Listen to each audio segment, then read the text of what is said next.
This is Captain Cook speaking. Our estimated time of arrival in Brisbane is 1 a.m. So we've got a long flight ahead of us. I hope you enjoy it. Our hostesses will be serving dinner shortly. Thank you. It was Christmas Eve and the beginning of another routine flight. The hostesses started preparing the food trays. A few of the passengers were trying to get some sleep, but most of them were reading. There was nothing to see from the windows except the vast blackness of the Australian desert below. There was nothing unusual about the flight, except perhaps that the plane was nearly full. Many of the passengers were traveling home to spend Christmas with their families. The hostesses started serving dinner. It was a smooth and quiet flight. The hostesses had finished collecting the trays and they were in the galley putting things away when the first buzzers sounded. One of the hostesses went along the aisle to check. When she came back, she looked surprised. "It's amazing," she said. "Even on a smooth flight like this, 2 people have been sick." 20 minutes later, nearly half the passengers were ill, dramatically ill. Several were moaning and groaning. Some were doubled up in pain, and 2 were unconscious. Fortunately, there was a doctor on board, and he was helping the hostesses. He came to the galley and said, "I'd better speak to the captain. This is a severe case of food poisoning. I think we'd better land as soon as possible." "What caused it?" asked one of the hostesses. "Well," replied the doctor, "I had the chicken for dinner, and I'm fine. The passengers who chose the fish are ill." The hostess led him to the flight deck. She tried to open the door. "I think it's jammed," she said. The doctor helped her to push it open. The captain was lying behind the door. He was unconscious.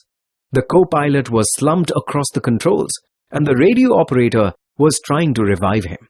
The doctor quickly examined the 2 pilots. They had just collapsed. "I don't feel too good myself," said the radio operator. "Can you land the plane?"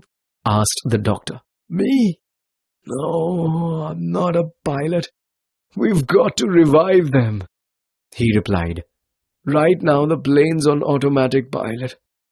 We are okay for a couple of hours, but we've got to revive the pilots before we near Brisbane." "I don't know if that's possible," said the doctor. "They could be out for a long time." "I'd better contact ground control," said the radio operator. The doctor turned to the hostess. "Perhaps you should make an announcement. Try to find out if there's a pilot on board." "We can't do that," she said. "It'll cause a general panic." "Well, how on earth are we going to get this thing down?" asked the doctor. Suddenly, the hostess remembered something. "One of the passengers. I overheard him saying that he'd been a pilot in the war. I'll go get him." She found the man and asked him to come to the galley. "Didn't you say you used to be a pilot?" "Yes." "Why? The pilot's all right, isn't he?" he asked. She led him to the flight deck. They explained the situation to him. "You mean you want me to fly the plane?" he said. "You must be joking. I was a pilot, but I flew single-engine fighter planes, and that was 15 years ago. This thing's got 4 engines. Isn't there anybody else?" he asked. "I'm afraid not," said the hostess. The man sat down at the controls. His hands were shaking slightly. The radio operator connected him to ground control. They told him to keep flying towards Brisbane on automatic pilot and to wait for further instructions from an experienced pilot. 1 hour later, the lights of Brisbane appeared on the horizon. He could see the lights of the runway shining brightly beyond the city.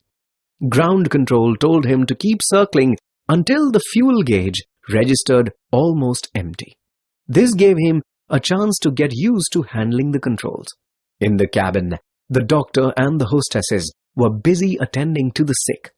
Several people were unconscious. The plane circled for over half an hour. The passengers had begun to realize that something was wrong. "What's going on? Why don't we land?" shouted a middle-aged man. "My wife's ill. We've got to get her to a hospital." A woman began sobbing quietly. At last, the plane started its descent. Suddenly, There was a bump which shook the plane. "We're all going to die!" screamed a man. Even the hostesses looked worried as panic began to spread through the plane. "It's all right," someone said. "The pilots just lowered the wheels, that's all." As the plane approached the runway, the pilot could see fire engines and ambulances speeding along beside the runway with their lights flashing. There was a tremendous thump as the wheels hit the tarmac, bounced twice, raced along the runway, and finally screeched to a halt. "That was nearly a perfect landing. Well done," shouted Control Tower. "Thanks," said the man. "Any chance of a job?" Please subscribe.